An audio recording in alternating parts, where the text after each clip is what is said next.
Hello, viewers. Welcome to another episode of Mandramratam. Today, we are going to hear a story rather. Maybe there aren't too many pictures or photos. In fact, in this Kali Yuga, this is one of the saint who is based out of South India, and he is closely associated with the Sri Madam or the Kanchi Madam, and he goes by the name Bhagavannama Bodhendra Saraswathi Swamigal. So it is said that more than 300 years ago in Kanchipuram, there was a couple whose name were Suguna Devi and Sri Mohana Pandurangan. They gave birth to a handsome boy. They named the boy Purushottam. The boy, even when he was a small kid, he possessed all the qualities of Avatara Purusha. The parents were extremely happy about it. So Sri Mohana Panduranga was working with the Kanchi Kamakoti Peetham in their service at that point of time. The pontiff or the Peethadipati at that point of time was Sri Kendra Saraswati Swamigal. One day when the father was leaving home for his work at the mutt, Purushottam wanted to accompany his father. When he was accompanying his father, the Guru saw Purushottam and he was pleasantly surprised by the radiance of the child. Sri Bohana Pandurangan said, in fact, this kid was or this child belonged to the mutt. Since it was by the blessings of the Guru, this child was born. Since the father was quite serious at his request, the Guru arranged for the education of Purushottam and he apparently left for Varanasi. So, a child, along with another one of his mate, okay, by the name of Jnana Sagaran, they in fact learned the Vedas, Shastras, Itihasas, Puranas, and all the other sculptures. So, when they mastered these sculptures or scriptures rather, both the students wanted to visit their Guru in Varanasi.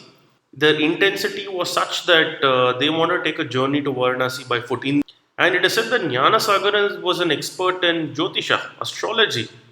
So, in his astrological calculations, he based on the time of departure, he predicted that only one of them will reach Varanasi, and on the way, one of them will pretty much die. So then, between the both the kids, they decided that they took a vow rather that whoever survived, they would perform the last rites of the other friend, and then they will proceed to Varanasi, have a darshan of the Guru, then give up.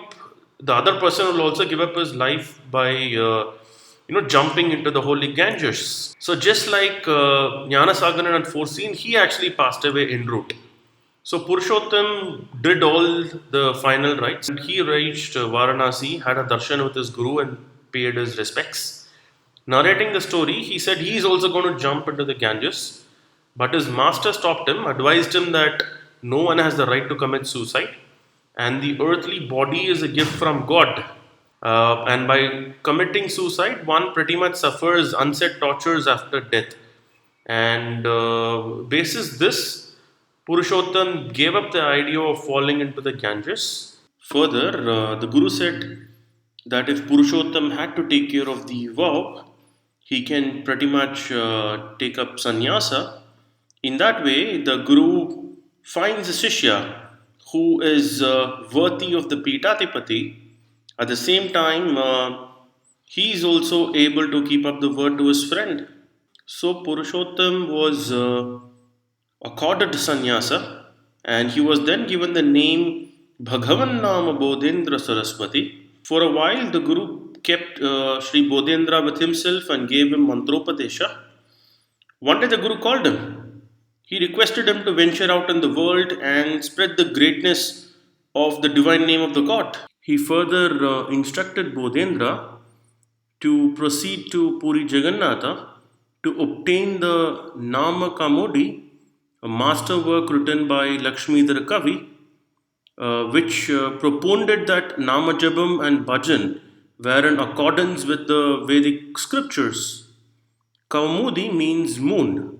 Sri Atma Bodhendra further asked Sri Bodhendra to use Nama Kaumudi to ward off resistance from conservatives who could claim that Nama Siddhantam was contrary to Vedic tradition. It is said that Bodhindra had a darshan of the Puri temple, and when he came to the Kavi's house, it was way too late. So he kind of slept outside their home. In the early morning, Bodhindra was woken up on hearing a Brahmin banging the door of that particular house. The Brahmin was accompanied by a Muslim lady covered in veil. When the house owner opened the door, the Brahmin started narrating a tale. The lady in the veil was his wife, although she is disguised in an Islamic outfit. They had left Tamil Nadu for Kashi, but they were waylaid in the Bamini kingdom. And the lady was dishonored, disfigured by Muslim extremists, but she managed to escape the terror and joined her husband few months later. When they decided to take their life, an elderly person approached them to visit Lakshmi Kant, the son of the Kavi, for a remedy. So Lakshmi Kant advised the Brahmin couple to come to Chandan Talab, which is a pond nearby, the very next day. While everyone was watching, the lady entered the lake and the japam of Rama, Rama, Rama was chanted with devotion. When she emerged out of the water, her disfiguration and Islamic outfit was gone. She came out as a traditional Brahmin lady. This miracle established the effectiveness of Ramanamam in a popular mind.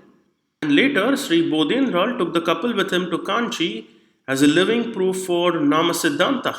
When Sri Bodhendra informed of his intent to Lakshmikant, he was given Namakaumudi. Its author, Lakshmidhara Kavi, had actually instructed his wife before his death to preserve the Namakaumudi and pass it to a saint from South India who will approach her years later. Works of Sri Bodhendra, as per his Guru's wishes, were devoted to the importance of Nama Jabam and Bhajan.